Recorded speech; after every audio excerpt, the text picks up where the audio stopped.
আপনারা জানেন খুনি হাসিনা পালিয়ে যাবার আজকে 4 মাস হয়ে যাচ্ছে, কিন্তু তার দোসরদের হত্যাকারীদের বিচার এখনো স্পষ্ট হয়নি।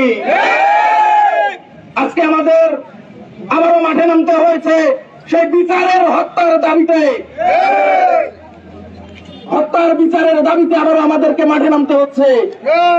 সম্মানিত ছাত্র জনতা, 5ই আগস্টের পর খুনি হাসিনা পালিয়ে যাওয়ার পর সে দিল্লিতে বসে বাংলাদেশকে অশান্ত করার জন্য অসাম্প্রদায়িক এই বাংলাদেশকে সাম্প্রদায়িক দাঙ্গায় পরিণত করার জন্য সে পায়তারা করে যাচ্ছে।